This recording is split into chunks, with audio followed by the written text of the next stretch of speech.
Good morning, my darklings, and everybody watching. How are you? I just woke up, but I woke up with an amazing thought, and I thought it'd be perfect for the next upcoming prompt for the season of the witch. If you want to see the prompts, they are in the files in the divination and spirituality group from Amethyst Ascension, created by the beautiful Tony Antoinette, hosting the season of the witch. Anyway, with this week's prompt, you are supposed to really analyze how you can get rid of the deadwood forever and also cleanse the energy of your home. And I thought, you know what? What a beautiful time, because I am moving out of the house I was in, and it did carry so much negative energy from over the years. And though a lot of good memories, a lot of bad too, and I'm unifying with my boyfriend after 2 years. I'm finally moving in with him, and it's going to be a new, fresh start. And the energy that my family has been getting from this experience is so beautiful and joyful energy. And I think it's the new start that we need. And what better time to really cleanse and get rid of old deadwood than now? The only downfall is a lot of my altar stuff and my tarot decks are packed, but hopefully in a few days that'll be not a thing anymore.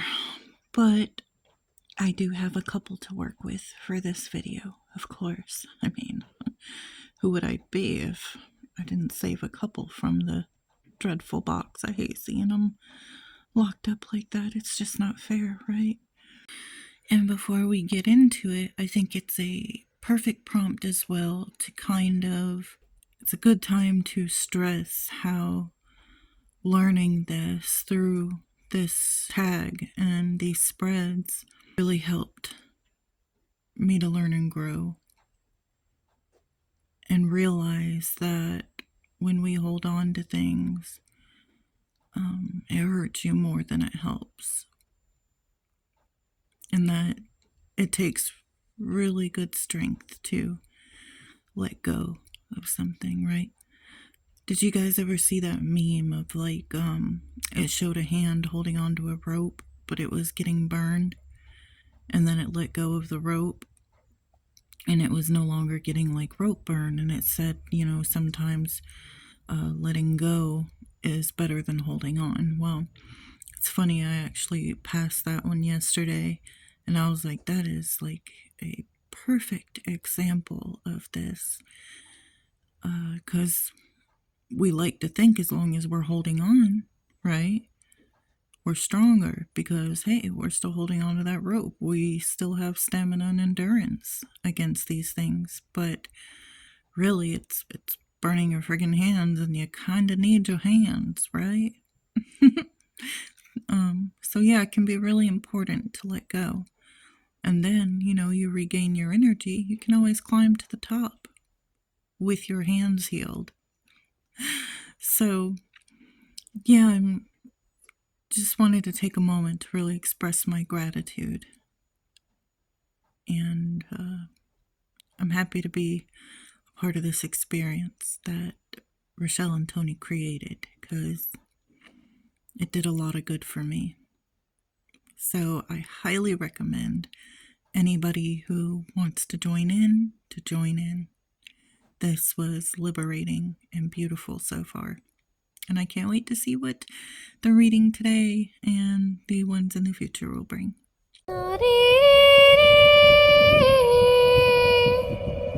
Alright, my lovelies, so these are the two decks I am using.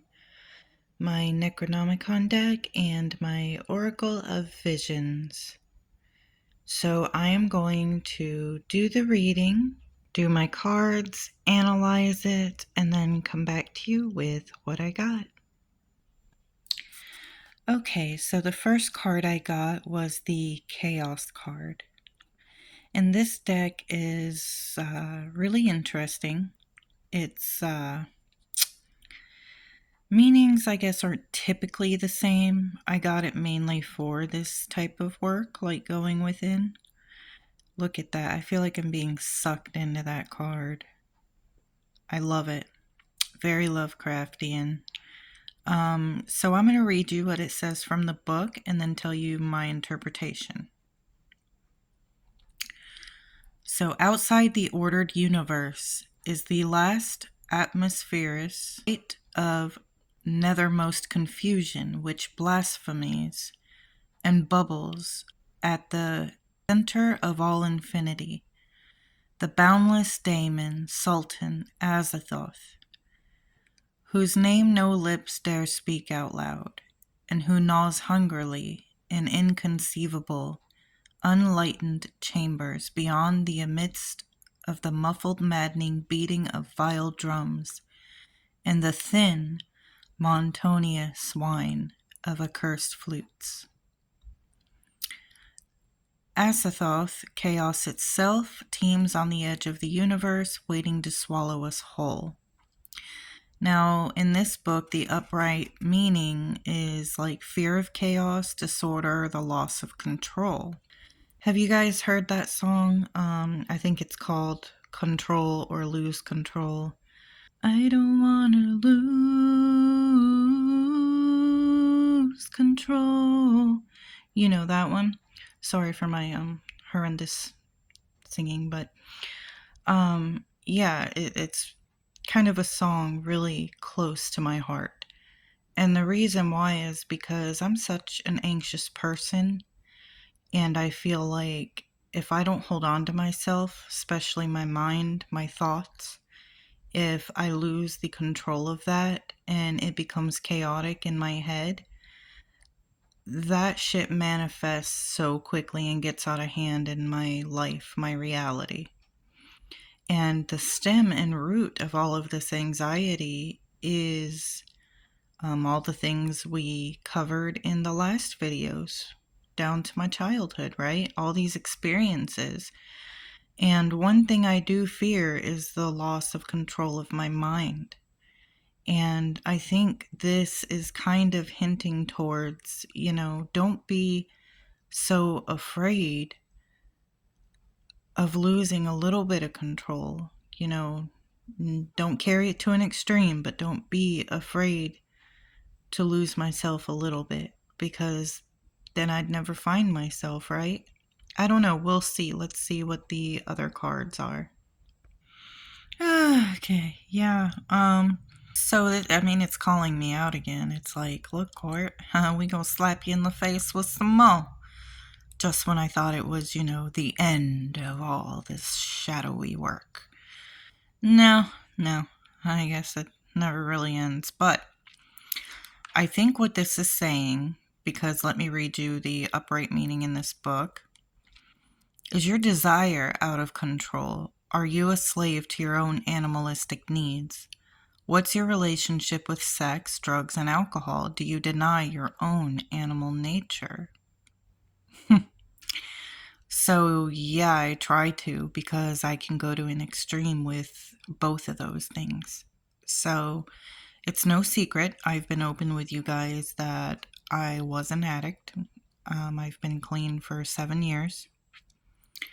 And the root to that, now when it had first started, we had a family member when I was very young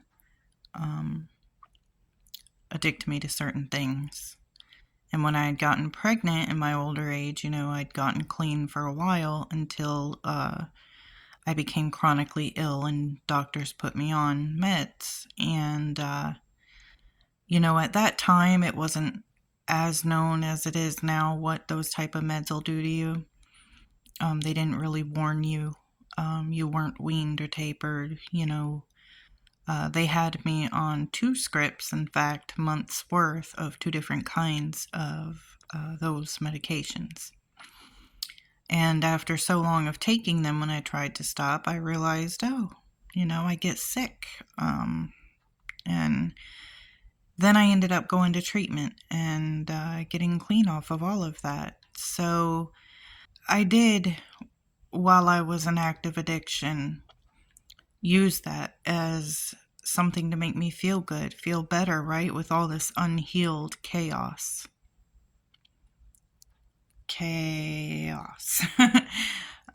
happening in my younger years. I think what this is hinting to now with these two cards together is not only stop fearing losing control in some ways, but hold on to control in other ways. That being said, let's look deeper into some issues that I didn't talk about, that some of those previous traumas brought into my life, things that, I've struggled with because of it. I've talked about it before, so it's really no secret, and no, I'm not really ashamed of it because I'm not alone in this, and I feel like it's just something we go through when you go through certain experiences, right? They say when you've gone through certain traumas, you either become overly sexual or under sexual, right? For a long time there, I equated sex to love. And it's harder, I think, for women because we release that bonding chemical during intimacy that tells us we're in love, that we're bonded, right? So you get somebody who has a background of trauma through this type of stuff, plus that, and it becomes addicting. So I've become afraid of losing myself to that again. And I am trying to cope with that and hold on to myself. And perhaps I'm so afraid of it, it can hinder me in ways, It seems cut and dry, like it's simple. Don't go back to drugs. Balance yourself sexually, right? But when you got emotions involved with that, that's one of the many bitches about being human, right?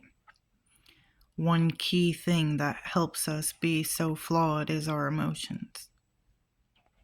But they're also very powerful and get us through things, help us process things, help us, analyze and get through our daily lives. Emotions also bring us things like love and joy, and it's about not letting go of the good emotions, but controlling the bad ones, and perhaps even my desires. Maybe this is even a warning of, don't lose sight of the progress you've made, or you will revert back into chaos, Because I have days where I struggle still. I think everybody does. But it doesn't mean I'm going to let go of this control of myself and revert back to mistakes I've already went through and the lessons I've already learned through those mistakes. I don't know where this is going so far. These are just my interpretations so far, but let's continue and maybe clarify, and maybe it will make it a lot clearer for me. Okay. After looking at the book and upon further look into our Five of Torches here, it's making a little bit more sense. So the Five of Torches in this deck heeds that working alone will get you nowhere, that you need to have the help of others to defeat things, monsters that hide and lurk in the background. That makes sense. That's me. I try to deal with things on my own, especially if it is my traumas, my pain. I don't like being a burden to others. And I feel like if I go to people a lot, then I'm a burden. And that too should probably be looked at deep. And while I'm doing shadow work, while I'm at it. Because 9 times out of 10, the people that love and care about you want to be there for you, right? When you were a child, if you weren't able to maybe go to your parents or those around you for that kind of support, or they made you feel like a burden, that can carry over into adult years and teach you to be too self-sufficient, too independent, I don't need any one type of attitude. I can deal with it myself. But when I try to do that by myself, again, it gets very chaotic upstairs, right? And I struggle. As much as my pride makes it difficult to admit that, I struggle alone. Even though, like, if I go through something or I got a lot on my mind, I withdraw. I will go right into my room and everyone's, what's wrong? My babies are, what's wrong, mama? And, I got my partner, what's the matter, babe? And I'm nothing. But I go withdraw to my room and I'm reading cards or journaling, or sometimes I'll even just cry when I'm alone. It isn't really handling it. Sometimes you might just need help while battling these monsters in the shadow. Things left unintegrated or unhealed. And perhaps for me to truly let go of all this bad, all this problems, I think I've already done the work, everything that I can do on my own. Now it's saying it's time to involve a support system. I need to involve my support system and them bonds created that help keep me strong day to day. And lean on people. Don't be afraid to. Maybe that comes from a fear of, if I'm too much of a burden on somebody, they always go away. I feel like if I bring them down too much all the time with my own shit, they'll get sick of it and they'll go away. They'll leave me. Wow. Sorry, I don't know where that came from, and that made me really emotional. Because I've had a lot of people go away. Oh, okay. I'm going to pause this and come back. Okay, dang it. I feel like my videos lately, like you guys on this shadow journey with me, it's been so intense lately, and it's not really been a vibe, has it? I'm so sorry. I was like, this one's gonna be positive. We're gonna get, finally a happy video out there of renewal, and it is that. It's just you're also seeing in real time me working through this. So anyway, I'm sorry about that. But yeah, so I really think that's what these cards are alluding to. But you know what? Looking at it positively again, my dad always used to say the more the merrier. Maybe that's true. Unity. You can unify through leaning on each other and being there for each other. And that can prevent this. And I think that's what these cards are alluding to. That's what Spirit wants me to know today. That unity is the key. Now let's see what the Oracle has for me for a final message. Well, these look promising. So the first one there fell out, and then I got this second one, which looks beautiful. Actually, let's see what they mean. Okay, I was a little afraid of this first card. I was like, but yet she is pointing with a clock there. Gosh, this is an awesome Oracle deck. After reading the meaning and taking that in, I love it. So this means direction, purpose, objectives, and taking the first step. One advances confidently in the direction of his dreams and endeavors to live the life which is imagined. He will meet up with success, unexpected and common hours. So this card is about purpose and direction, goals and plans for the future. Without these, life would feel stagnant and have little meaning. Give yourself something to aim for and achieve and look forward to. You know what? I love this, and that's exactly what I feel like I've been doing lately with the new move, new start. I've got so many future plans and goals to achieve. There's a lot I want to do in life, also with my channel. I've already started like my memberships I've wanted to do forever now. Got a lot of plans for that. I've got other plans for my channel, continuing the chakra system. And in my regular life, we got a lot of fun things planned because with, incomes combined, we're going to have a lot more to play with.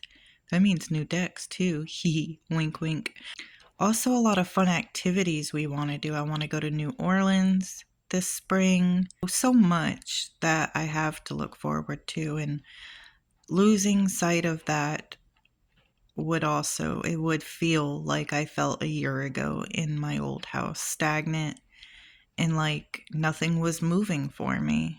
And now I have so much and feel like there's so much coming. So that's a really great card. Now let's see what the other one means.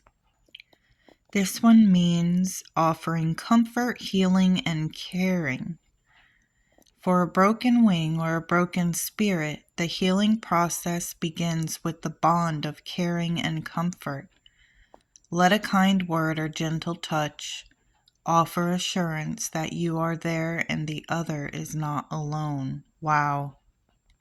Okay, so definitely to put an end and to heal all of this again, letting others be comfort.